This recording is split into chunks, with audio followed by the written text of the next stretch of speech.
Buck Chafee, president of the Caviar Group, and today we're going to talk about a status report of the enhanced NIC interview and performance exam. Before we get started, let me give you a little bit of background about myself. I'm a certification and testing professional and have been in the business for a little bit over 30 years. During that time, I've been responsible for a number of licensure and certification programs, including the National Exam for Architects, for Landscape Architects, and then certification exam for a number of medical, financial, healthcare, and other types of professionals. In that time, our specialty, and my personal specialty, has been in the human scoring of performance exams. Performance exam obviously is one in which people perform a task, and then humans review that task and rate that person's performance. And obviously the performance and interview section of the NIC exam is one of these types of exams. So over those years, I've probably been responsible for in excess of 1 million performance exams. Conducted a number of research studies about what performance testing is and the human scoring of performance exams, and have been involved in a number of publications and presentations at association meetings dealing with testing and testing validity. So I'm going to show you how that experience was brought to bear on the NIC exam and the changes that we've implemented to date.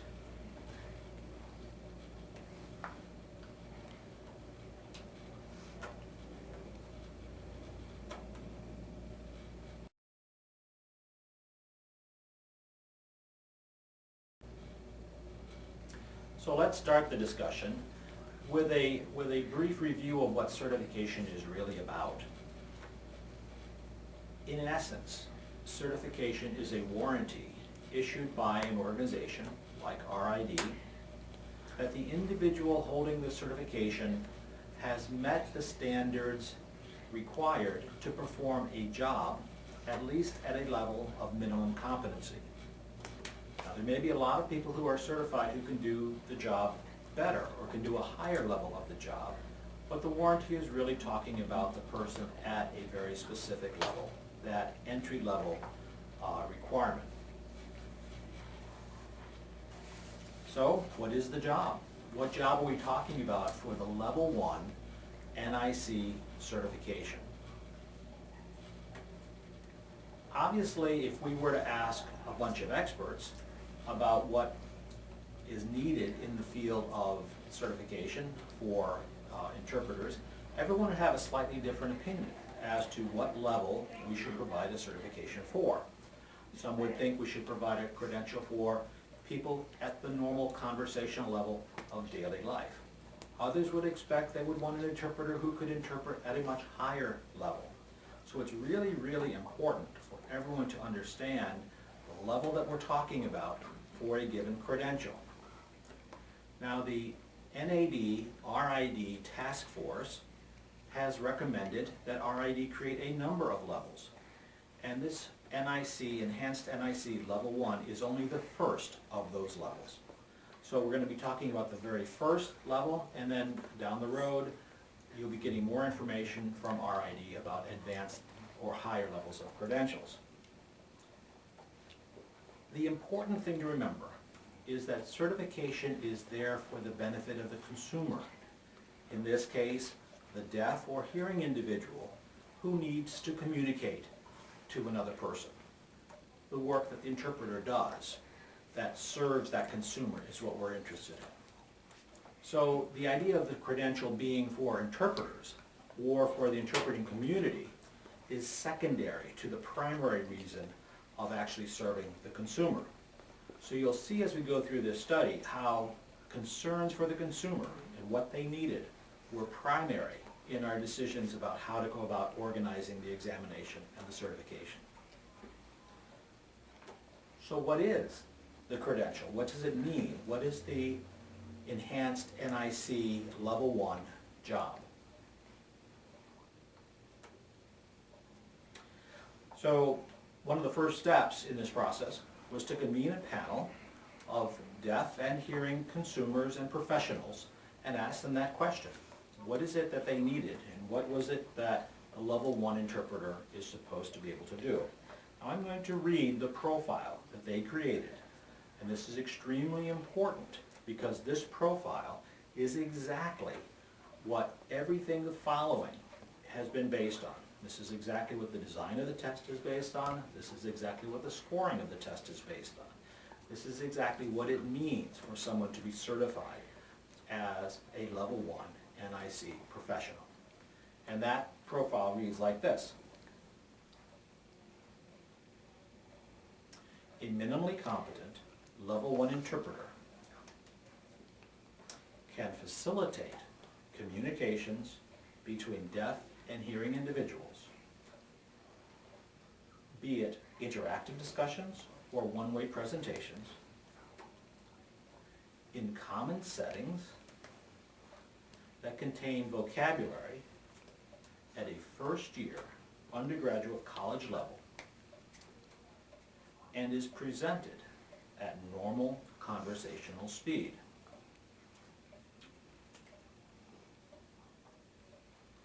They can quickly adapt to different situations and communication styles, and are able to take in and relay the essence of a message so that the communication is complete, effective, and transmitted without undue delay or interruption.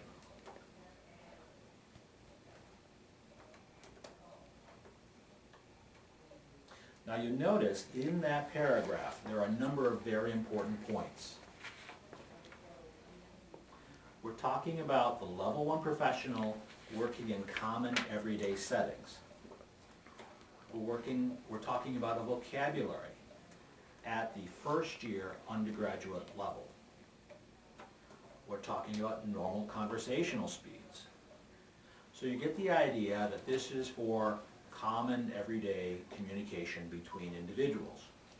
This is not intended for those high, very specific or very technical situations, such as a medical situation, a legal situation, or some other situation that would require specialized knowledge or skill. Those are left for future credentials. We're also talking about some other features, however. We're talking about this ability to quickly adapt to situations. This means that you have to be ready and able to come in and do something on the fly without a lot of preparation. And we're talking about a level of communication that is clear and complete, that the message makes it through, if not every particular word. So the idea here is that the basic level interpreter gets the message through, people understand on both sides what they're talking about, and that it's not unduly delayed or has a lot of interruptions.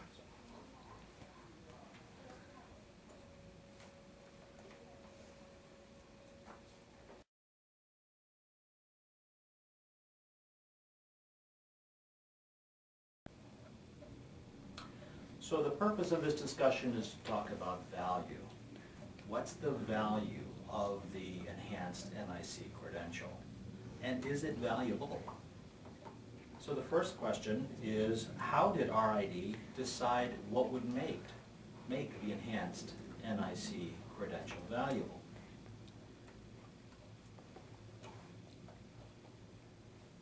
As I mentioned before, if you talk to different individuals, you'll get different expectations about value.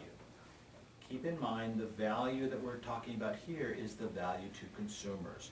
What is it that the consumer needs to provide them with the services that will support their daily lives? So the first step in this process was convening an NAD-RID task force. And this task force was made up of very highly recognized individuals from various parts of the country, from both the deaf and the hearing community, as well as from RID, NAD, and outside the organization. A very good group of people. The task force met 3 times over a period of a year and they discussed the problems that the community was having with the previous examination or certification program. They discussed how the needs of the community had changed since that previous program was developed and designed.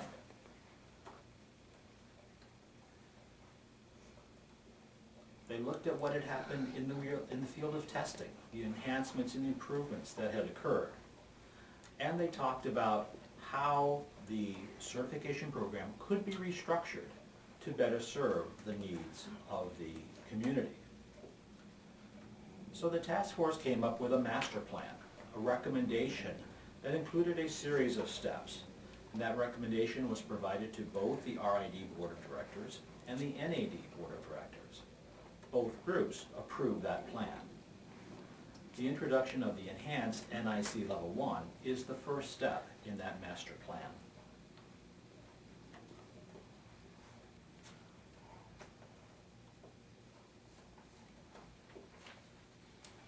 So we knew what we needed to do in terms of the expectations of the task force, but keep in mind the task force is only a small number of people. In order to validate their findings, additional research was required. And this is something that you're going to hear throughout this presentation, this concept of expert judgment followed by validation. You'll see it repeated time and time again, and this is how we can be sure that we are not simply following the lead of a few individuals, but in fact representing the majority opinion of many individuals. So we had what the task force believed were the important points that needed to be addressed in the NIC Level 1 exam. That wasn't enough. We needed to go out to the community and ask them how they actually used interpreting services and what they actually needed for a certified interpreter. In 2011, RID conducted a needs analysis. The needs analysis is a formal study of a community of consumers, asking them what it is they need, what their expectations are in terms of a certified interpreter. Over 4,600 hearing and deaf individuals responded to this survey. So this is an excellent number, giving us a very good representation of the expectations of the community. The study concluded that actually the task force was right on, that they did in fact have a good feeling for what was needed in the community. It also confirmed that the task force was right when they said that the needs of the community had changed, that over time the traditional role of the interpreter as a member of a community, having experience with individual consumers, is being replaced. And in fact, more and more interpreters are called on to provide interpreting services remotely. In fact, the consumers reported that the deaf individuals actually spent more time with interpreters remotely than they did for interpreters in person. So this is a fundamental change, and a change that is reflected in everything we've done since. The study also concluded that there are a number of needs for advanced specialties, and those advanced specialties being things such as legal, mental health, medical fields, each of those requiring specialized knowledge, vocabulary, and skill. But there were a number of issues that fell at the other end of the spectrum, where the community needed things like interpreters for personal interactions, for day-to-day business interactions, and for entertainment situations. It's the latter that is the focus of the Level 1 certification examination.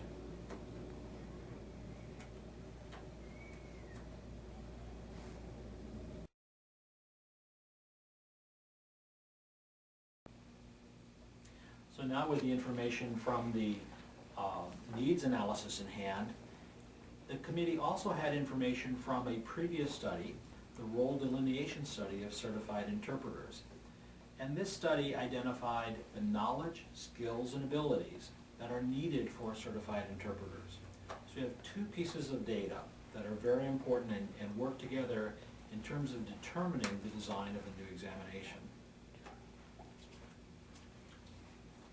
So now we move into the process of how did we take that information those two studies and the information from the task force and actually create the enhanced NIC exam. Well, we started with a scoring group, and the scoring group was a committee of subject matter experts, including deaf and hearing interpreters and educators. And we asked those people to come up with the definition, that profile that I read previously, of the level 1 certified interpreter. With that in hand, then we went to the people who knew the most about the previous exam, and those were the people who were the raters, those individuals who, on a day-to-day basis, scored the NIC examination. And we asked those people if it was possible to identify that portion of each scenario which was most critical, and if in fact they needed the entire 20-minute scenario in order to be able to determine a person's competence. What they told us was pretty much what we expected, and that was that the scenarios of the previous exam included a number of niceties. They included introductory material and subsequent material that were really pretty simple and that really didn't distinguish well between competent people and people who are not yet competent. But there were certain sections of each of those scenarios that were in fact very critical and very important and would in fact predict very accurately the overall competence of the individual. Think of it in terms of mathematics for a minute. If you wanted to test someone in calculus, you would ask them calculus questions. You wouldn't necessarily need to ask them questions about basic arithmetic. If they could do the calculus, you'd be very confident that they could do the arithmetic. The same is true here. If we can identify those pieces of a scenario that are really discriminatory, that is, they discriminate between competent individuals and people who are not yet competent, we don't have to ask somebody to do everything. We can actually focus the exam, make it more efficient, and make it more effective. So when we asked the raters from the previous exam to do this task, they actually were able to go to each and every problem and identify critical pieces. But keep in mind, as we have done before, we needed to validate that that in fact was possible, and it was possible to score those pieces and really come up to valid conclusions. So we took those pieces back to the scoring committee, and we asked them to develop scoring criteria for each of these segments from the previous examination. They developed the criteria, and then they actually assessed a number of examination solutions from the previous exam. Now, these are solutions that were already scored and candidates had passed or failed previously. Based on looking at these small sections, they came up with scores for the individual candidates. Sure enough, this validation study showed that the panel could in fact assess an individual candidate's ability based on the shorter problems, as well if not better than they could based on the longer problems of the previous exam. So now we had a format that was validated, that we knew we could use to make an effective examination. The committee then went ahead to develop the final actual examination problems for the NIC Level 1 examination based on that new format. That examination was launched for the first time in December of 2011. Now, after the exam was launched, it was necessary to actually get some candidate solutions to that exam, some actual candidate performance, to again validate the scoring process and the scoring criteria. Once we had enough of those solutions in hand, we reconvened the scoring committee, and we asked them to look at each of these problems. They actually scored each vignette separately using the scoring process they had developed, and they tweaked the scoring criteria to account for any complexities that had not been anticipated. For example, they took into account the actual wording on the stimulus material. They took into account the situation of what the candidates experienced, the fact that they were asked to interpret at the beginning of a section or sometimes in the middle of a section. They looked at the stress and other concerns, environmental concerns of the candidate in the testing situation, and they adjusted the scoring criteria so they were sure that we were testing in fact the candidate's actual ability rather than some external issue. The panel then had a score for these candidates based on this analytical scoring process. to validate that score, what they did is they looked at the overall performance of a candidate. In other words, they looked at all the vignettes that a candidate had in their test.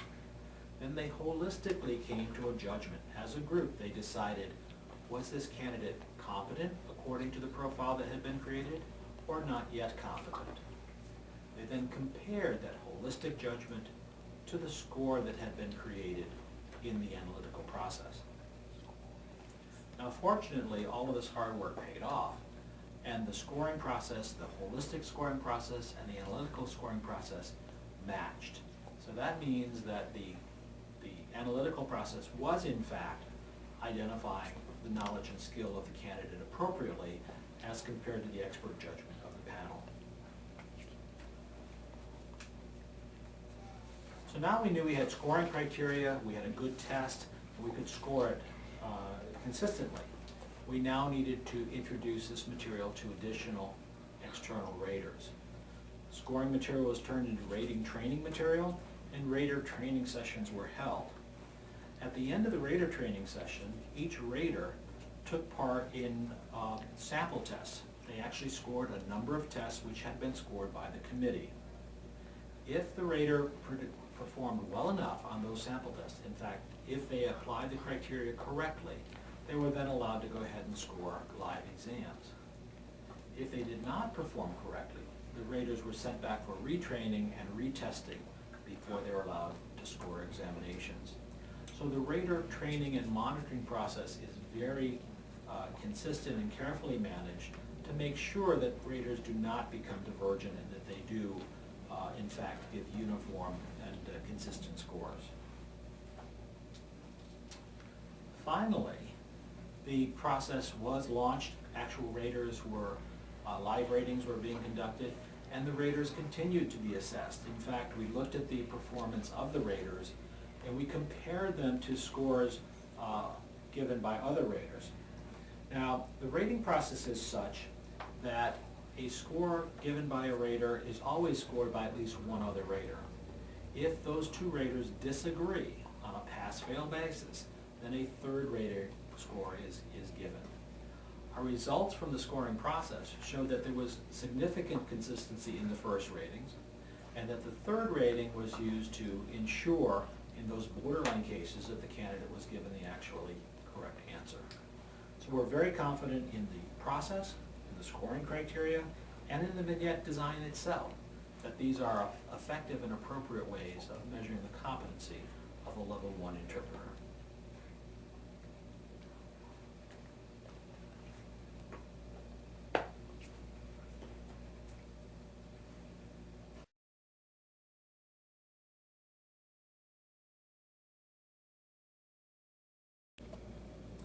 So now we have a series of questions about the examination, and those are questions that were received from various consumers or individuals in the community, and we want to make sure we answer those questions. So let's go through them step by step. How does RID ensure that certificants can perform the job warranted by an NIC Level 1 certification?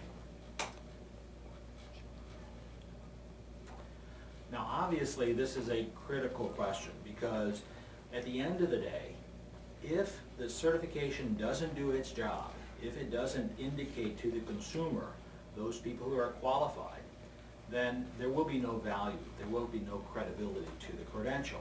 So in order to make sure that a credential is valid and that the people who pass the certification program can in fact do the job, it is very important that you structure a number of pieces.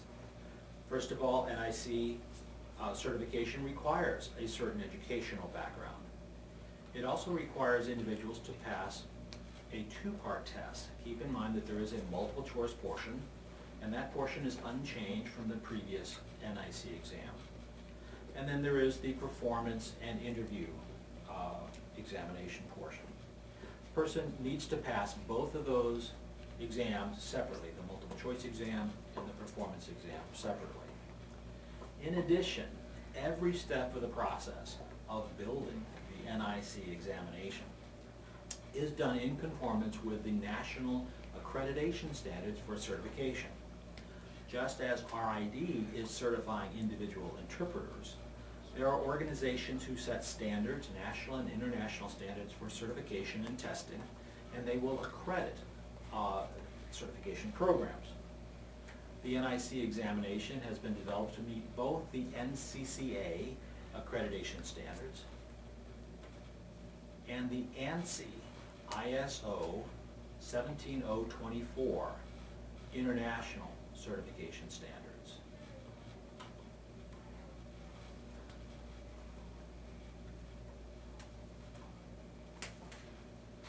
So what's the difference between the previous NIC exam and the enhanced NIC exam?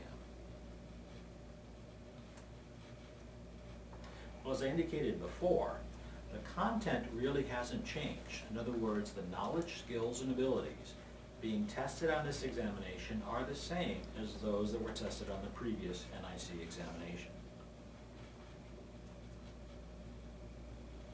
The format also hasn't changed in the larger sense. There's still the multiple choice section and there's still the performance section. The major changes are in the way that we actually test the performance section. Instead of a number of 20-minute performance problems, scenario type problems, we've replaced those with 7 vignette type problems. Vignette problems being approximately 4 or 5 minutes in length. And finally, and perhaps most importantly, the goal of the program is slightly different. The goal of this examination is to certify an individual at the level 1 credential only.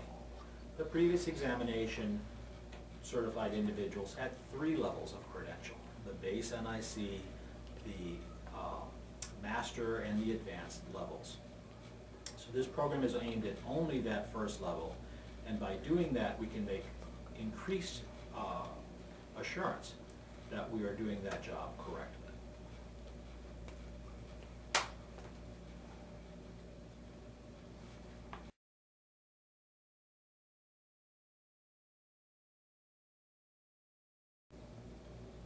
So now we're moving on to another question. And the question is really about validity. What is the evidence that the enhanced NIC examination is valid, fair, and legally defensible? So let's start with the first one, validity. There are several kinds of validity in testing, and we're going to talk about 2 kinds today. The first type is content validity. And what content validity means is that the content of the test, the material addressed in the test, is directly related to what the individual needs to do on the job. In other words, it covers the knowledge, the skill, and the ability required to do the job. It has nothing to do with the way that the test is actually administered. For example, a test can be a multiple choice test where a person selects a correct answer from 4 choices that are provided. The content validity can be perfectly fine if the questions address issues that the person needs to know to practice on a day-to-day basis.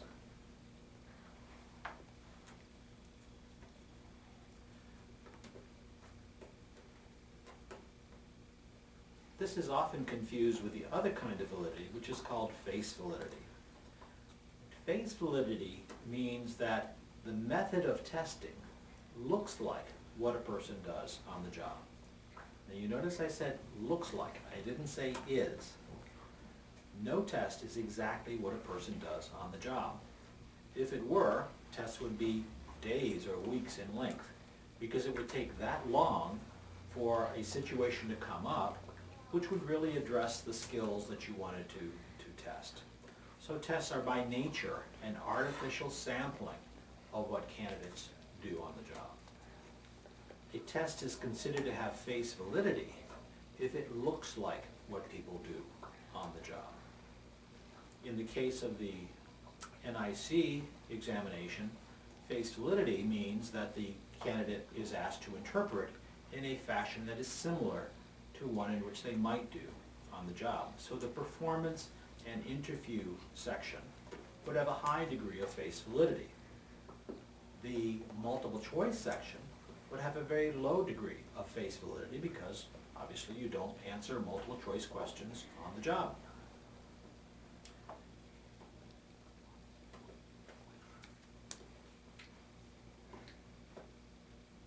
The important point here, though, is that content validity is critical to fairness and to legal defensibility. Face validity is not. Face validity is not required to have a valid exam. It's only a process of testing which actually enhances the experience and is often generally better accepted by the community. But from a pure test defensibility, it is not required at all. Content validity is absolutely necessary, and you must have evidence. So the answer to the question, what is the evidence? It goes back to those role delineation studies and the needs analysis, the data from those studies that proves that the content of the exam is directly related to what interpreters do day to day and what knowledge, skill, and ability they have to perform those tasks.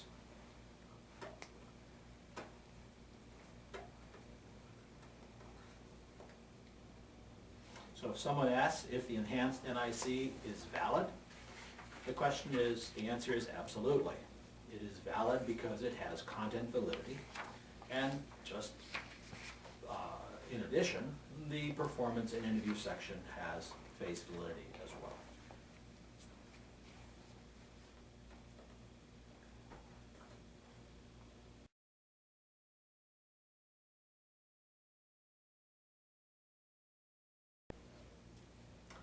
So a follow-up question, why don't the enhanced NIC performance vignettes mirror real interpreting practice?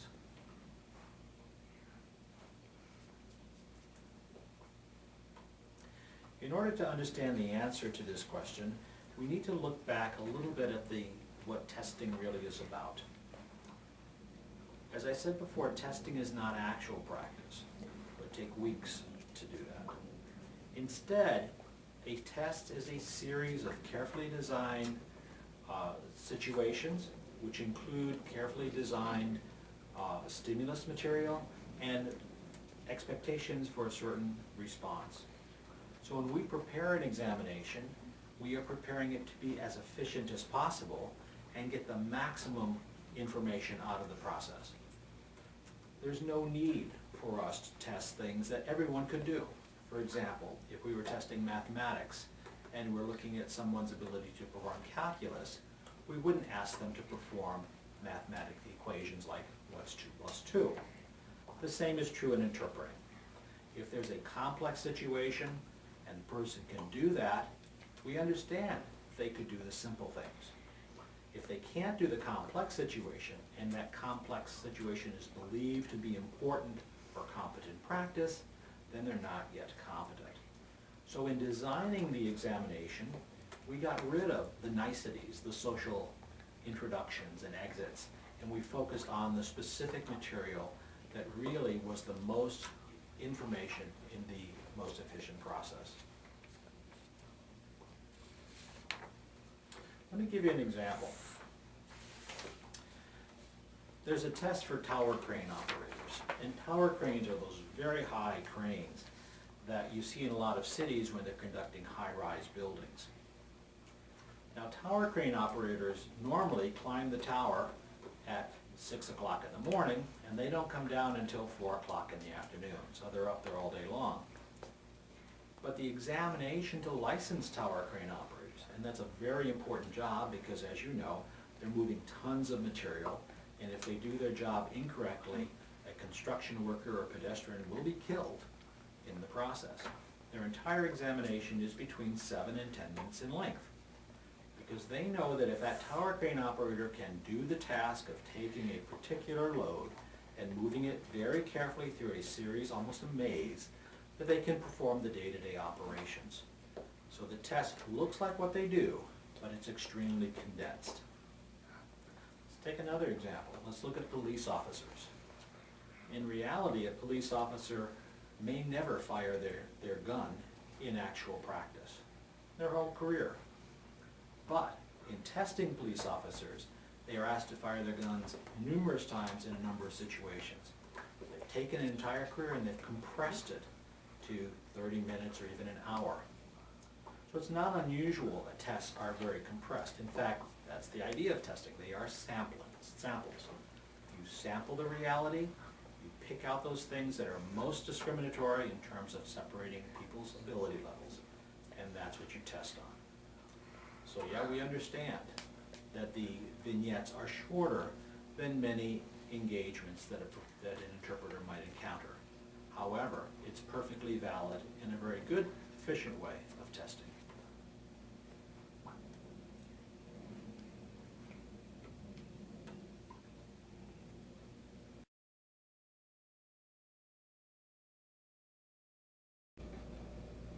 So the next question, is the enhanced NIC certification fair? Legitimate question, an important question. But when we look at fairness, we look at it from two perspectives. Certainly there is fairness to the candidate. We need to make sure that every candidate has the same ability, same opportunity to demonstrate their skill. We also have to be fair to the consumer. We have to be sure that the test actually does pass only those people who should pass, and actually does fail those people who should fail. The consumer is going to come to rely on the outcome of the test, and in order for them to do so, it must be fair. So let's take a look at the fairness to the candidate. Does every candidate have the same opportunity to pass the test, to show their ability and skill? There have been a number of changes to the test that have helped ensure that this fairness occurs. First, the test is shorter. The old examination was several hours in length. The new examination is only 1 hour in length.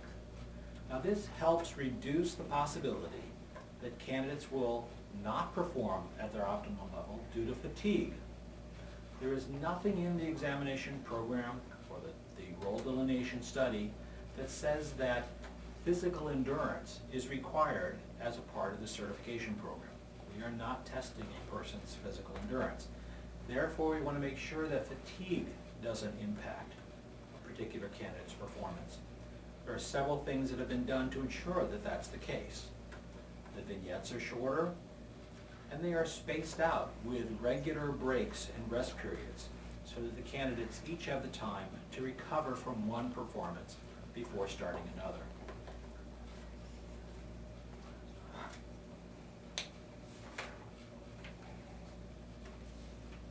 Tried to standardize the testing process and the testing experience to the extent possible. Obviously, every test site has been told what the requirements are for conditions, lighting, standards, all of those sorts of things, quiet. And RID takes great strides to try to make sure that each test center meets those requirements. The timing and the flow of the examination have been standardized. Each candidate now has the examination start and follow a regular timing pattern and does not have the ability to stop, fast forward, rewind, or do other things such as that.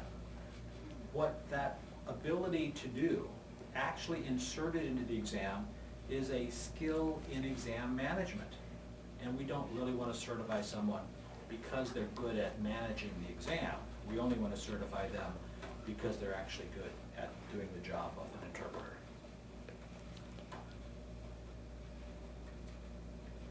Perhaps the most important improvement in terms of fairness is the changes to the scoring process. I mentioned before that the scoring criteria has been changed so that it is unique to each particular vignette. In other words, there is not generic scoring criteria that applies across all vignettes, but rather each vignette has problem-specific criteria. In addition, each of those vignettes is scored by several different raters, and this actually reduces the impact of any potential bias. Now, bias obviously is a very negative effect, that we want to make sure that someone's score is not affected by the random chance of a particular rater that they get. In order to ensure that that doesn't happen, we use a distributed scoring system that distributes these examination vignettes across a number of different raters. In fact, an examination complete problem from a particular candidate, it could have as many as 21 different raters involved. Now, obviously, these different raters do not see the scores that other raters gave. They don't know the candidate name. They don't know where the candidate came from. So what we have tried to do is make sure that any chance of bias has been very much reduced and actually effectively eliminated from affecting the final outcome of the scoring. Beyond the mechanics of the scoring is a very much enhanced process of constantly monitoring the rating process. The examinations are uploaded to an internet secure server. They're distributed to the raters. As soon as those raters score the examination, the scores are recorded in the computer, and then they're analyzed. And they're analyzed to see how much those particular raters agreed with raters who previously scored the same examinations.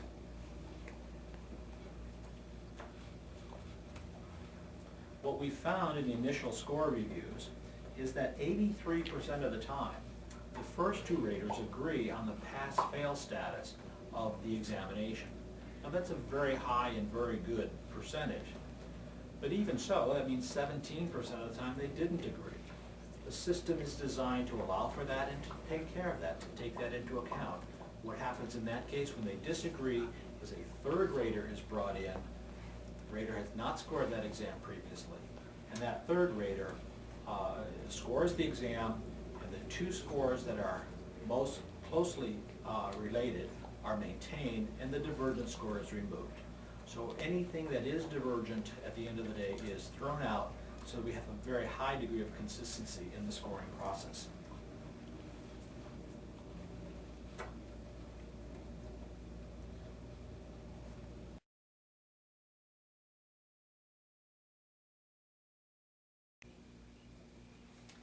Okay, so the next question, is the enhanced NIC examination legally defensible? Let's take a minute and just understand what it means to be legally defensible. What we literally mean is that the examination will stand up in court, that if a candidate feels that they should have been certified or should have passed the exam, but for some reason the examination was unfair or did not test what they needed to do on the job, they might go to court. They might sue RID to give them a credential. I've been in court many times defending examinations. One thing I know about the court is that you don't have a defensible exam if you haven't built it from the beginning. The enhanced NIC has been built from the very beginning to be defensible in court. It is built to meet all of the national and international certification and testing standards. It has been built by using recognized and valuable experts in the field, experts in both the deaf community and experts in the hearing community. It uses a proven scoring algorithm. The scoring algorithm being used in the enhanced NIC exam has been used for more than 30 years. I've actually used it for literally hundreds of thousands of examinations. The studies have been done every step of the way. We have expert panel followed by validation studies. So we have data and human judgment of experts. Those two things are critically important. And finally, we use a scoring process that is very carefully structured and monitored.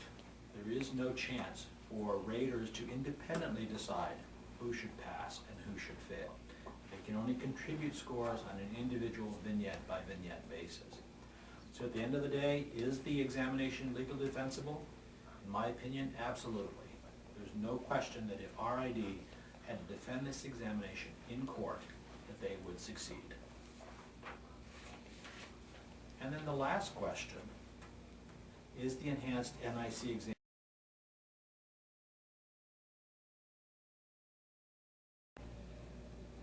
and of course the last question is the big question, is the enhanced NIC credential effective and valuable? Those are the original goals of the modifications to the program. We want to see if in fact those are occurring. And we recognize that in the past, consumers had some real concerns about the examination certification process.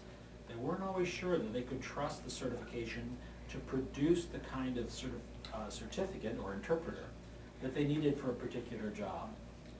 The new program takes a number of steps to make sure that that is true, that they can trust the outcome. For example, we're very careful to identify exactly what the certification stands for, what warranty means, that the fact that the person can do a particular job at least at a minimum level of competence. RID has taken a number of steps to make sure that the test is consistent, that in fact the scoring produces the right results, and that all candidates who should pass do pass, and all candidates who should not pass do not. We won't know whether or not the actual examination is valuable, however, until the consumers get the chance to actually receive the results of the exam and see for themselves if in fact certified people can do the job that they're warranted to do. We believe that will happen, and when it does, then the credential will be deemed to be effective and valuable. We will see how that works out as time goes on. Thank you very much.